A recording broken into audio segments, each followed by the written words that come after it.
Into the wild I'll go, and into the wild I am. It's been a while, freedom child, since I left my roots back home. Into the wild I'll go, and into the wild I am. It's been a while, freedom child, since I left my roots back home. Welcome to the Freebirth Society podcast. This is a radical space for women who are ready to celebrate their autonomous choices in birth, motherhood, and beyond. Together, we'll learn about wild birth through personal narrative, we'll explore the politics of birth, and we'll analyze everything that relates to our lives as women from a feminist perspective. Here's your host, Emily Saldea. It's been a while, freedom child, since I left my roots back home. Are you craving a circle of wild women who get it? Join our private membership and experience what authentic sisterhood feels like. Along with 11 monthly calls and workshops, access to our coveted Radical Birth Keeper directory, and the wisdom of hundreds of women all over the world at your fingertips. Now more than ever, it's time to find your sisters and keep them close. Apply at freebirthsocietycourses.com/membership.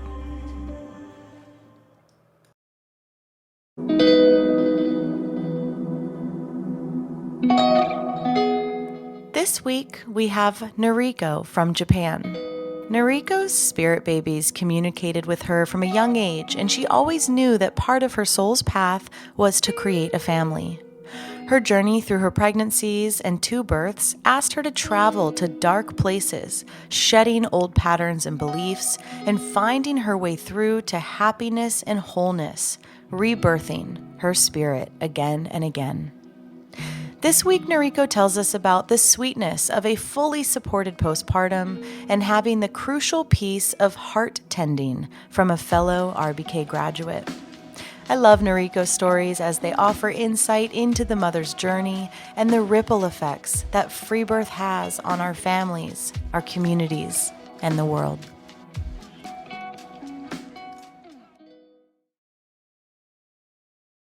Welcome, Noriko. Thank you. I'm so excited. Yeah, I'm excited to have you. And we both birthed babies and were pregnant in similar times and had you in the school. And it's just so wonderful to have you on and to be connecting with you again. Thank you, Emily. So take us to the beginning. This was your second baby. And so tell us about who you were when you became a mother with your first son. Yeah, it's a matter of where does birth begin, right? But I was born in Kenya at home in my mother's bedroom, and yeah, I guess it all starts from there. It's like I've always known that finding my partner and birthing my babies or just creating family is like one of the huge soul purposes that I have. So that's been a huge theme in my life. And yeah, so when I was 14, I connected with my spirit baby. It was a girl, and I was really, really excited. And through the years, I've been concentrating on connecting with her. Like more and more information is coming, maybe I can hear the name, or, more about her personality is coming through. And it's kind of, it's really funny because I also was downloading what my husband was going to be like, what country he was going to come from, maybe his name, these kind of things were coming through. And then like just following what the universe is telling me to do next. And then I met my husband, and he's not what I imagined him to be. Like everything essential is there, but he looks different, and like he's Japanese, and like, oh my gosh, this is not the guy. But we got together, and then my baby came. thing is, it was a boy, and it was not the little baby that I was talking to. Mhm. So it took me quite a while to kind of get used to this new relationship. And Did you find out the sex of the baby in the pregnancy? yeah, And yeah, so did you experience disappointment? Like what was that like? And I also wonder if you wish you had done that differently. um, internally, like I know that everything was perfect. That Mhm. was how it was supposed to work out. But in my mind, my brain was saying, no, I got pregnant before I got married. So I'm like, no, this is not the guy. No, this is not the baby. but but I'm so connected to my purpose that it's like my body is doing things. I'm going places and meeting people, even though my brain is saying, no, no. So I got into this relationship. I got pregnant, and my body, like me, um, is saying, this is it. This is what I'm supposed to be doing. And my brain took me a couple years actually to realign myself. But so I got pregnant, and then after 1 month, I found out, and um, I'm psychic, so I started talking to my baby and my husband also, and we were talking to the baby. I'm like, no, are you really sure you want to come? And baby's like, yes, Earth doesn't have much time. I need to come right now. So I'm like, okay. And so in Japanese, different from English, we use different words for the different genders. Like men would talk a certain way, women a certain way. So my baby was talking in a very male way, and the image coming through was also a male. So his energy is just very samurai-like, and yeah, there was no mistaking him. Yeah, and actually, my second baby, we found out about him during my first pregnancy. So I was pregnant with my first boy, and then probably 6 or 7 months in, the second baby connected with me, and we decided his name and everything. Um, yeah, and it's such an interesting story because my second um, was bringing so many messages, like numbers and names, and just like the same message over and over, and it's still happening today. It's like Ina is his name, my second baby, and Ina in Japanese is 1-7, like Ina, and so 1-7 would appear everywhere. From 2 years back, before my first baby was born, like the second baby was sending messages just all the time. Wherever we would drive, the car in front would be 1-7, our hotel number would be 1-7, all these things. My first baby, sorry,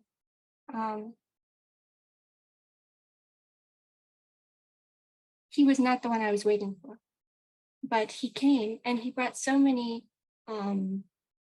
much healing, and just bringing up all this ancestral stuff that had to be fixed, and um, all these things that I had to look at were coming up during pregnancy, and all this healing of ancestral stuff from my mother and grandmother, just lineal stuff, and then I met this lady, this shaman lady, who's a radical birth keeper in the real sense. We went to see her. She had 11 pregnancies, and with each pregnancy she had huge spiritual experiences, and she became a shaman through her births. And when I first met her, I walked in the door and she said, oh, I think I know you, and I'll come to your birth if you want. And my husband and I, we were going to do it at home, just the two of us, but I was going to meet different people who had home births to get more, listen to their stories. And so we went to see her, and she said, oh, I'll come. And then she told me that babies arrange a couple months before birth. pretty much the situation that they want the birth to be. So like inviting different people into your life, or like developing situations and stuff. And so I think my son called her to be at the birth. And so the birth was at home. It was my husband and I, but all the themes that I was looking at during pregnancy, all the issues that had come up for me, came up during the birth, like in that short space of time. It was 40 hours, my first birth, but everything came up. And ultimately, like 2 or 3 hours before birth, I just said, okay, everyone out of the room. And just me and this lady, the shaman lady called Miyuki-san. I was taking radical responsibility for the birth. I told everyone to get out, and then the birth started to really get going. I finally got the baby out. And Miyuki-san, how she was during the birth, she wasn't, supporting me or telling me to push or getting me things. It's like she was just there, and she was creating this safe space and protecting this energy, my birthing energy, from everyone else who was, coming or going or whatever. And just believing in me that I could do it.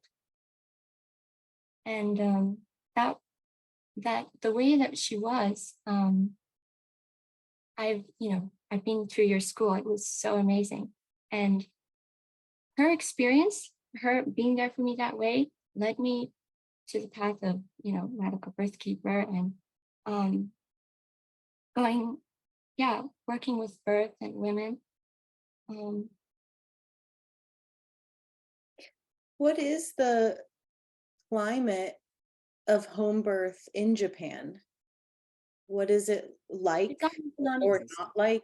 And then I'm also wondering how you said you were planning until you met this woman to just do it alone with your husband. Like, did you have any reference point for that? I mean, tell me more about that, because that's like fairly unusual to just be like, we'll just do it. So I want to hear about what Japan's like, what the home birth climate's like, and how you guys even got into birthing your first baby without the medical system. Okay, so I grew up in a family where we do not participate in the medical regime. We've never been in the medical system. We do everything, ourselves. And for me, I was like, of course I'm going to birth at home. I mean, what other option do I have, right? So, and my husband was also apparently kind of thinking along the same lines. And so when I got pregnant, I was like, of course, I am not going to. And it was my first birth. I don't have any reference point for experience. So I did a lot of research. I studied. I went to meet people, and people are like, oh, that's so unrealistic and irresponsible. So I wanted to make sure I did everything that I could so that I wouldn't be irresponsible. But Japan, before the war, 70 years ago, everyone was born at home. But part of the politics America brought in, they brought home birth to a stop because they realized that birth at home breeds stronger babies and also connects them to their mothers, right? So it's like how to break down a country. You stop home birth, you change the education, change the food. These are the main, really, really big things that they did to break down Japan. And so today we have like 0.2% home births, I think. And there's more and more people around me that I know that are choosing home births, or at least with like a doula or midwife. But probably 98% of the people don't even know about midwives. Like, it's only hospital. That's all they know about. So there's lots for me to, I'm going to get the message out there in Japan. That's what we're doing right now. But yeah. Did you know anyone else in your generation or even above you who also was like your family that just doesn't engage with the medical model? Like, did you know anyone else besides your own mother who was birthing at home? Well, I was born in Kenya, so most people in Kenya are just born in their huts. Personally, I didn't grow up with anybody that I knew like that, but yeah, I knew there were lots of people out there. And so midwifery in Japan is not really a thing? Is it like even home birth, regulated home birth? Is that a thing, or it's just hospital and then there's some rogue attendants? Yeah, it's just hospital, and then they're making it more and more difficult for midwives to have clinics, and like they're reeling all the midwives in to the medical, to be contract with the hospitals. So there's midwives at the hospital, but and there are clinics, just with midwives, no doctors, but very few. And in some provinces, there's even no midwives. So. And at the clinics, are they birth centers? Are women birthing there? Yeah. Okay. Okay. I mean, so it doesn't sound that different than a lot of other places. Yeah. Okay. So, I mean, so I'm just trying to get my head wrapped around like your friend group, especially with that first baby.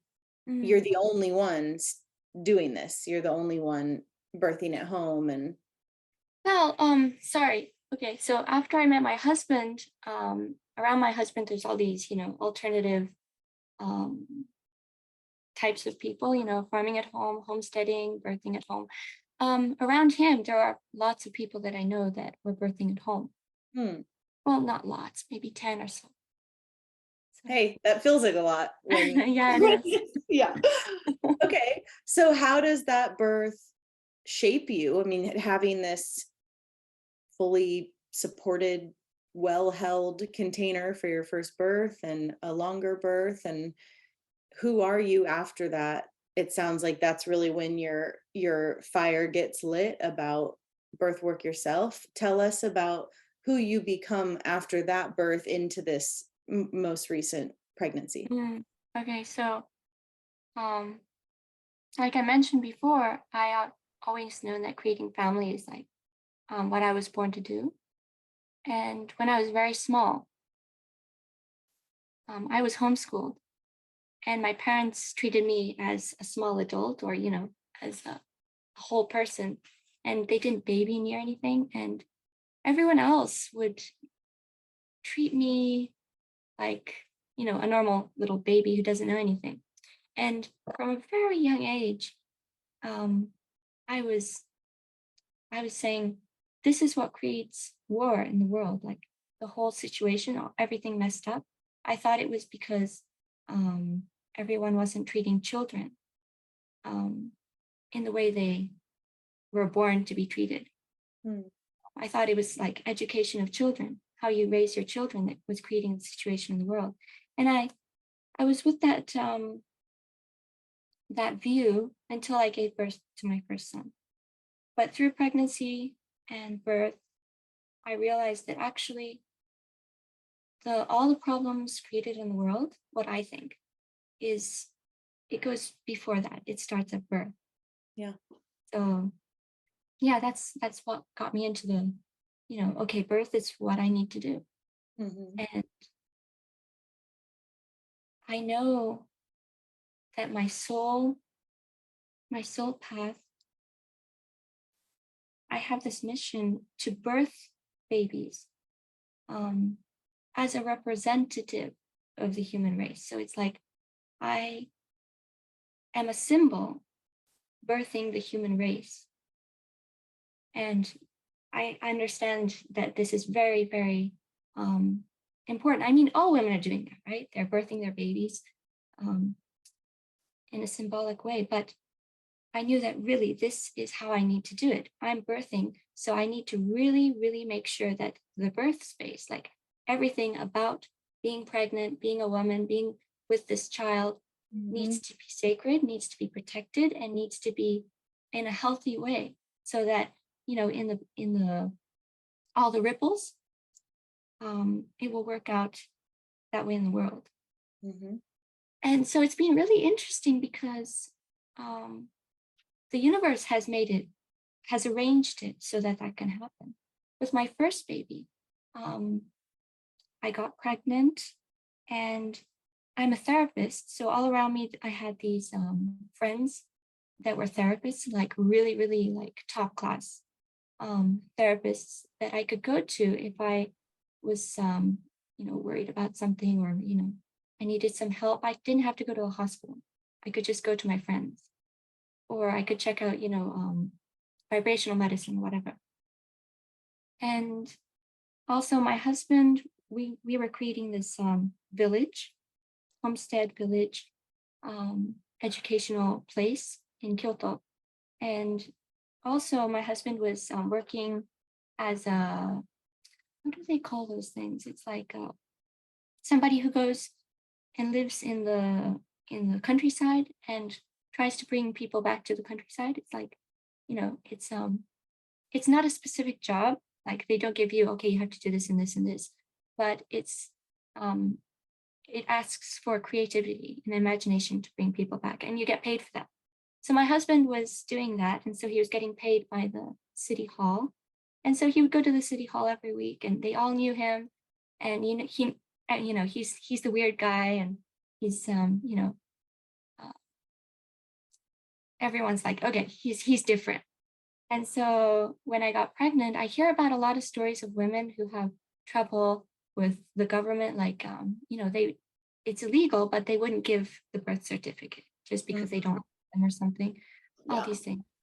But yeah, so I was protected from that because my husband worked at the city hall, and everyone knew him. So when I got pregnant, and I'm like, yeah, I'm gonna birth.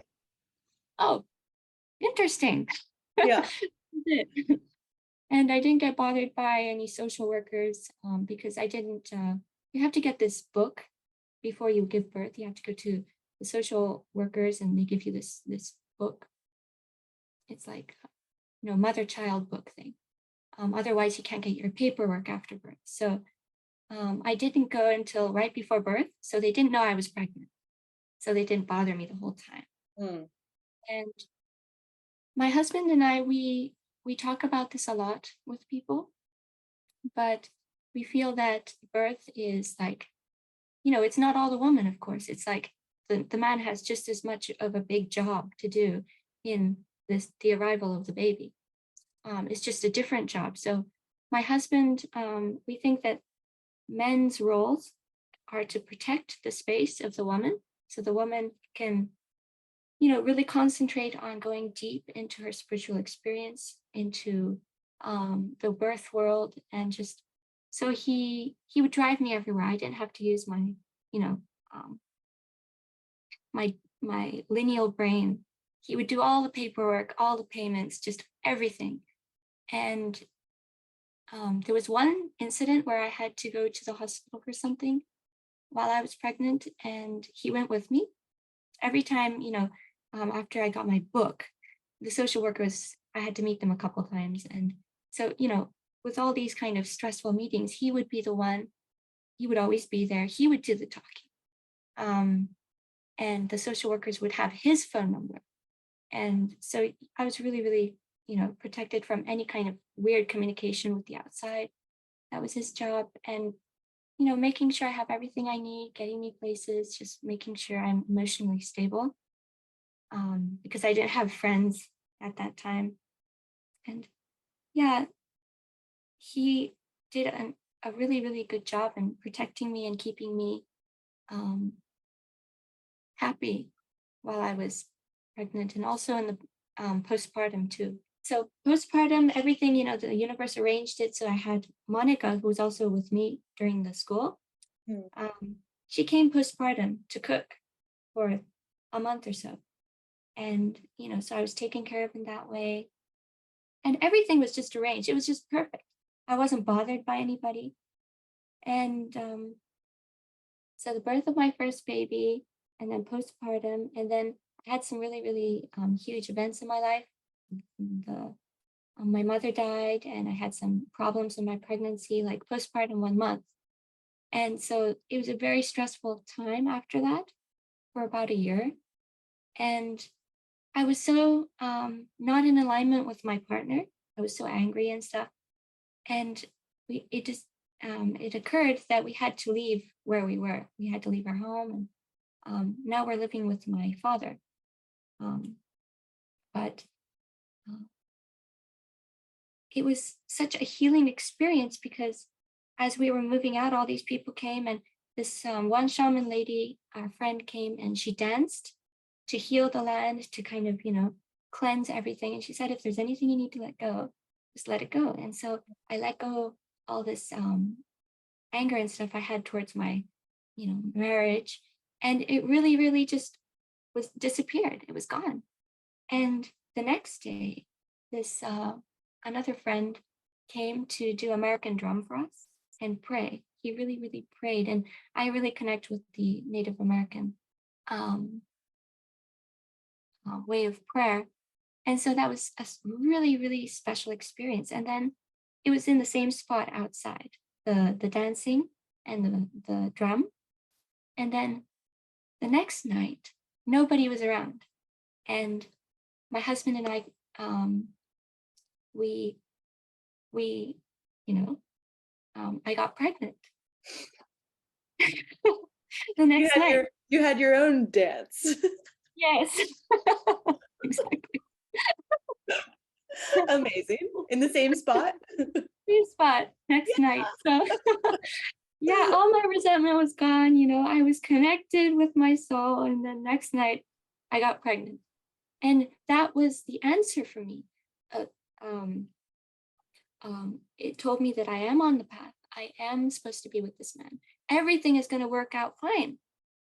And that energy, that calmness, that healing, it really brought me back to myself. And I realized, like, this energy that's coming through is the same energy that I was connected to when I was 14. I think it was the same spirit. And the energy was so calm. And also the messages we were getting, because we believe that, the second baby is a historical figure. Like, he keeps sending these messages like, I am, da, da, da. And so the historical figure is a woman. And so this energy coming through and everything, I thought it was a girl. And like, from 14, I was connected to this girl. So it's got to be a girl. And so the second pregnancy, all through the second pregnancy, all the issues that came up during the first pregnancy came up. Like, it's just, going around, it's getting better. You mean like psychological issues or both. physical? It's more internal development, I should say. Okay. All the same things came up. And then birth of my second son. It was 4 hours, 1/10 of the time, my first. I didn't expect it to be 4 hours. I was thinking, okay, maybe if I'm lucky, 16, because the first time was so long. And so I went to the hot springs. We go there pretty much every day. And as I was going home, I felt my baby screwing down into the pelvis. I felt him descending. And I got home and we're eating dinner, and then contractions start 3 minutes apart. I'm like, oh, maybe these are contractions. And then 10 minutes later, I am breathing. I'm really deep in there. And like, okay, everyone get out. And the second time around, also, the universe arranged so that it would be perfect. I wasn't bothered by anybody. Nobody really knew or cared that I was pregnant. And my father, my husband's mother, my mother-in-law, came to be with us postpartum. So she arrived 3 or 4 days before the birth started.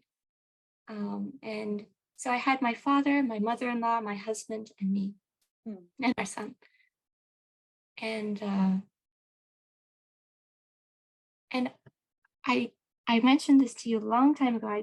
You probably don't remember, but I've always wanted to birth on the kitchen floor. Like my ancestors in America, I'm half American.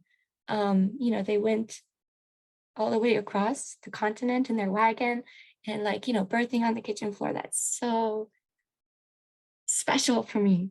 And so I got the birth space ready. I got the kitchen ready. It's all warm. And then contractions start 3 minutes apart.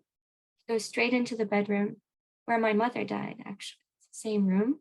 Wow. And another thing I really, really, I think is special is that in Anne of Green Gables, they say house only becomes a home when there's a death and a birth.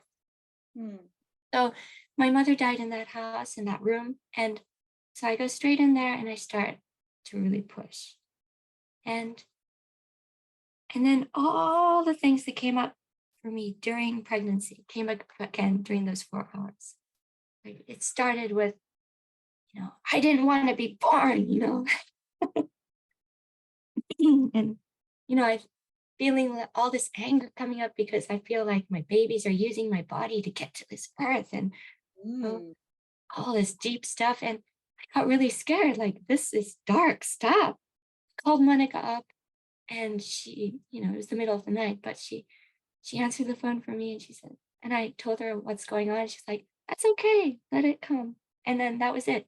I just needed to hear that. And then I let it come.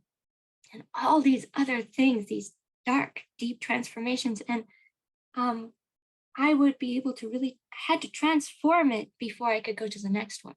Yeah. And so it's building up. And then finally, it's like I was I was screaming out I opened the window and I was screaming out to the night, God, I choose positive thoughts. I choose happy thoughts. And then the baby came out. Oh. So it really started with all this negative stuff and I transformed it. And then finally, when I really, really chose to be happy, then baby came out. And it was really funny because, like I said, I thought it was going to be 16 hours or something. And I hadn't taken my pants off. So it was like, Oh my God, what? And my husband later told me that, with the sound of the voice, you can kind of tell how big you are. And so he's like, I think baby's coming soon. Are you sure you don't want to take your pants off? I'm like, no, I'm 3 hours in, No, baby's not coming. And then I felt the head emerge. Like, oh my gosh, get my pants off. He's here. And Did you make it over to the kitchen? No, I didn't. I birthed in that room. Yeah. Yeah, it was perfect. But when I was birthing the first time, it was 40 hours. I was so exhausted. And this time it was only 4 hours, but I was just the same exhaustion state. Yeah. Yeah, it was so intense. Well, it's big work. Whether it's also not all happening like in this plane. There's so much happening in other realms. I think the journey is the journey, whether it's 4 hours or 40. Yeah. Yeah, it's rebirth of your spirit. Yeah, exactly. Yeah. Whew, God, it really is, isn't it? Yeah. It really is. So then a boy pops out.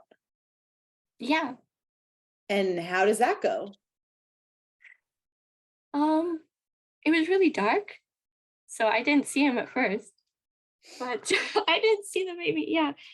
And then my husband's like, it's a boy. And I was like, oh, that's fine. I was totally happy with that. Like the first time, I had some reservations about if this is really supposed to be happening. But the second time was like perfect. And postpartum, it was so peaceful. It was so he didn't drink my breast for 2 days. He wasn't interested. Like just Whoa. there, gazing peacefully at me, and we had this really peaceful time. And then after 2 days, he's like, "Okay, I'm hungry." Whoa. So Yeah, did he even like suckle at all, or was he I just tried to. Like I wasn't getting colostrum, so at least I couldn't see it coming out.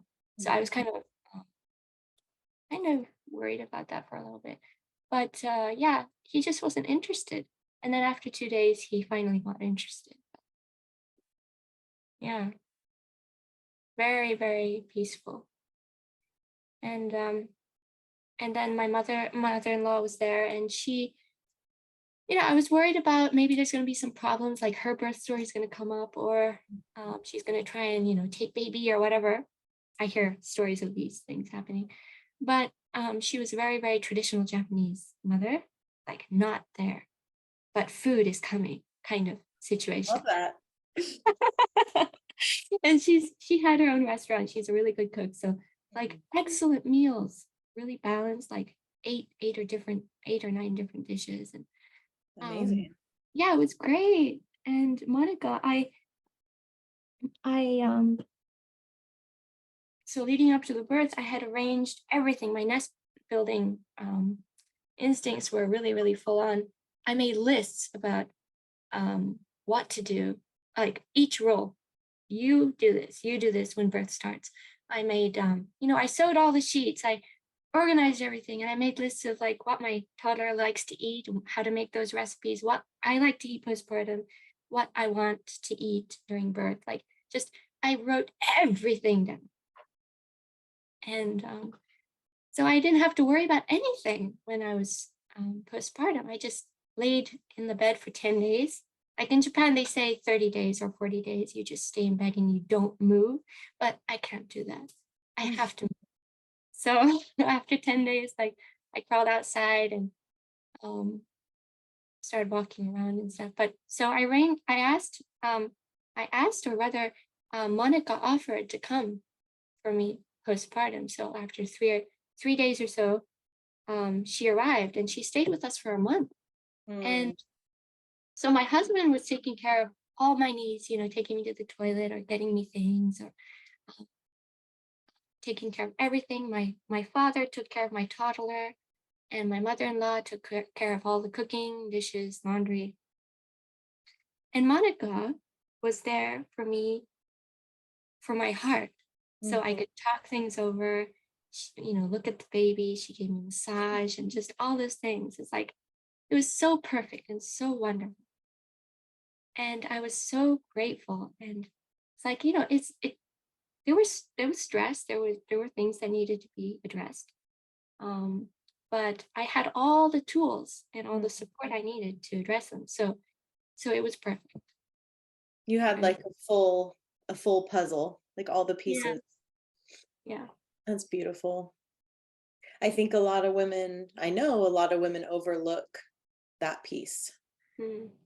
Like, yes, you can hire the help or task the people, but where is the heart tending? Where is the touch? Where is the stories? Where is the oohing and awing over the baby? Like those very womanly, and like, yeah, like the word I'm thinking is like kin, like the women who are our kin, that do that. It's so important, such a significant puzzle piece.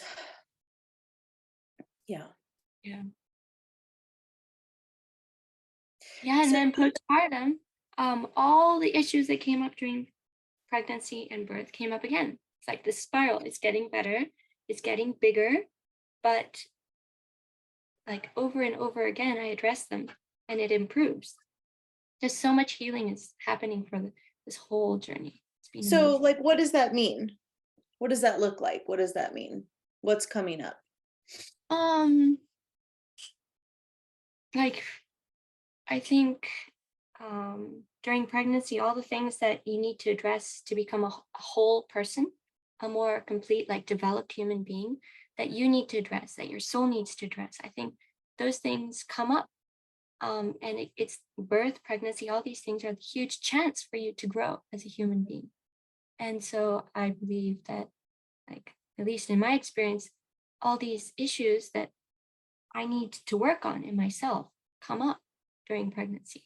And then I work through them. And if I work through them, I feel like it's going to be a smoother, much smoother birth if I address them. And then with birth, all those things come up again. And it's like, you have to fix it now or baby's not coming kind of thing. It's just like the portal is open and you are connected to your spirit, to the universe. And that's the huge chance to move forward in your development. And yeah, and then postpartum, it's like the door is not kind of closing, you know, but it's integrating all that growth and all those messages that have come through into the postpartum and into the life that you're going to live after. Yeah.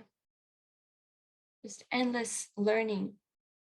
So many lessons are brought through birth that you can use. And yeah, I felt like, so the pregnancy and birth really, really transformed me and brought me all these insights and all this new growth, and then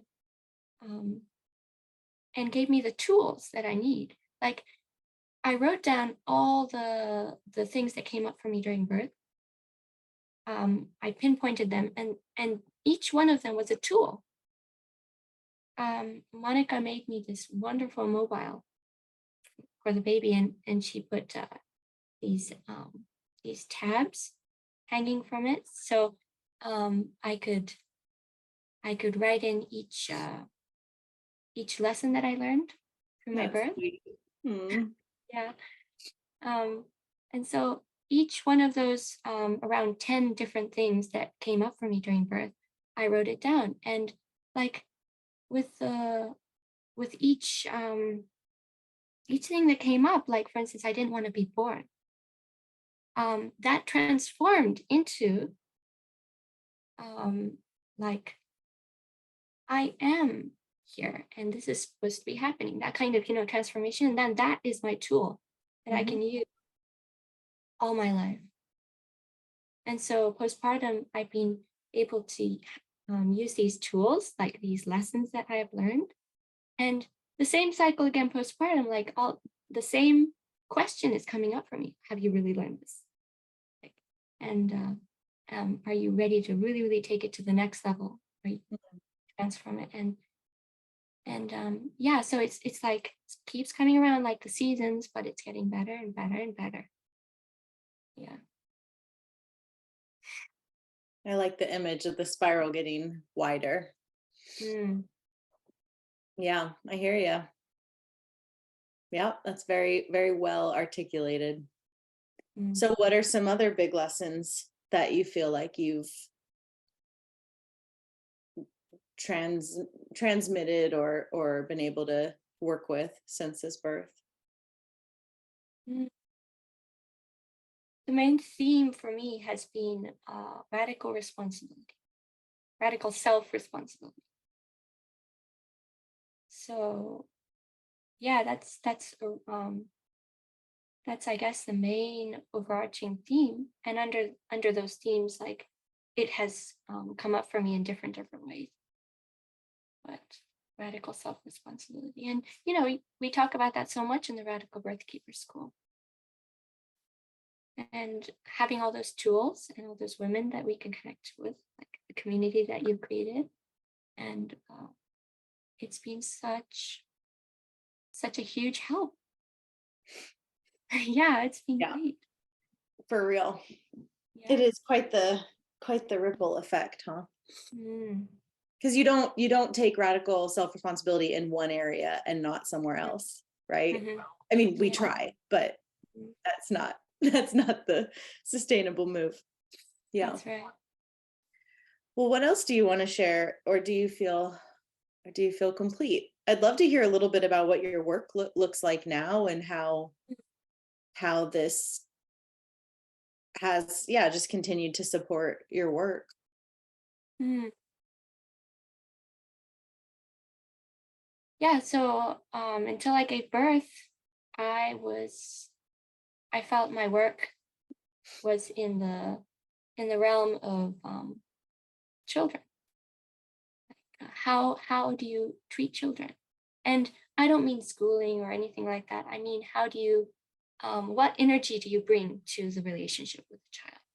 And so just being with children and playing together, cooking together, all these things, homeschooling them basically, and then integrating into their consciousness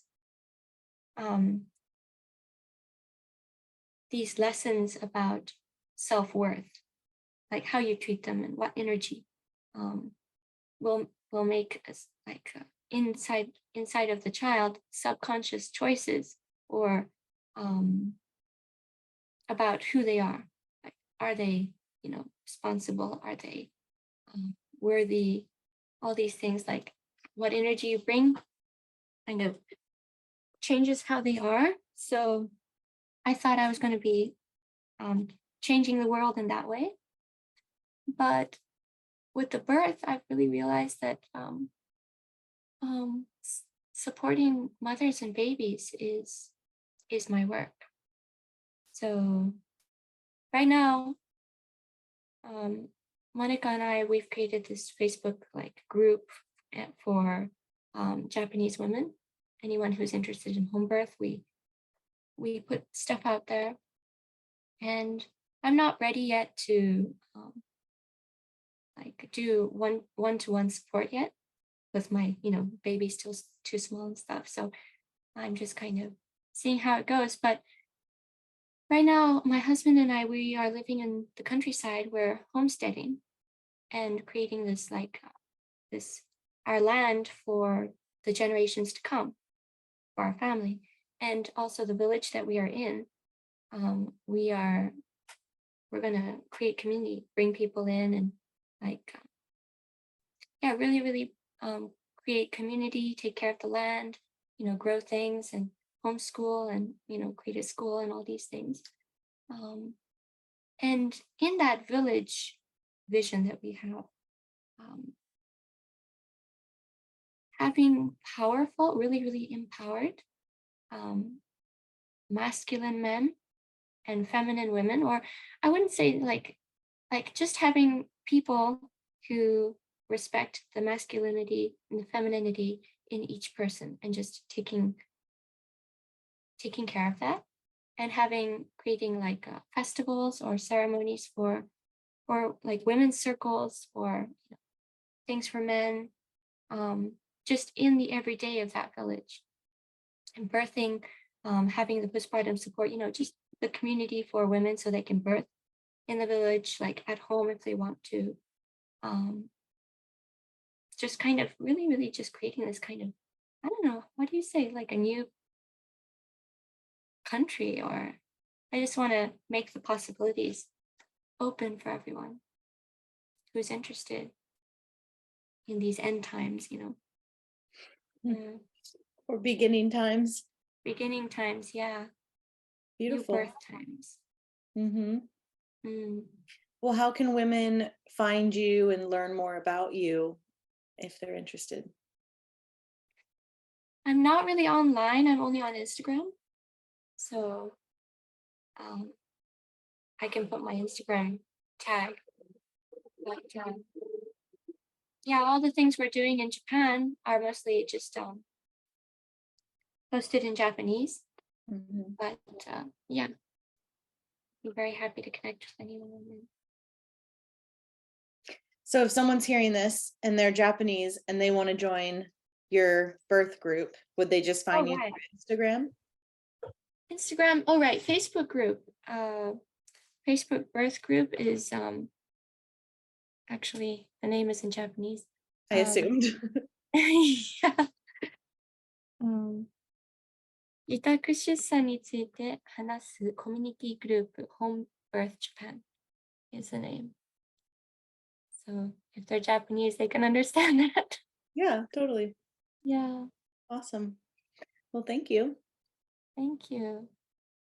Loved hearing more into who you are, and I appreciate you acknowledging the underworld that comes Mm, with motherhood and with birthing ourselves and mm. contending with our So deepest much dark. darkness, so Mm-hmm. much transformation.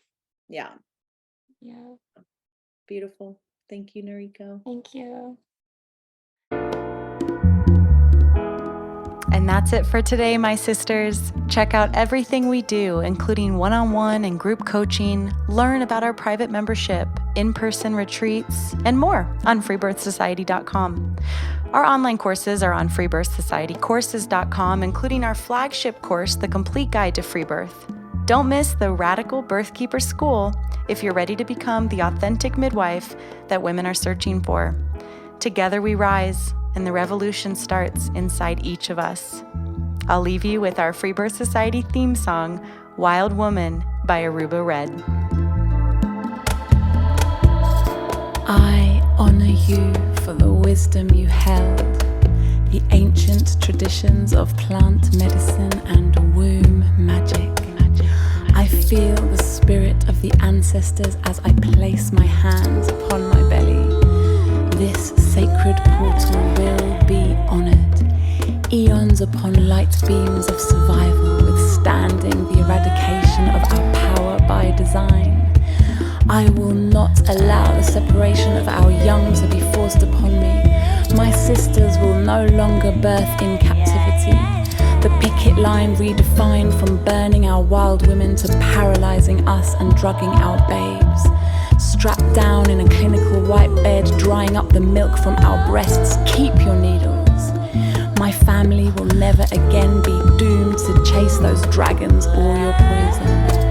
We reject your fear. We choose love. Everything with intention. Death, ascension. I will fly and bring her back from the stars.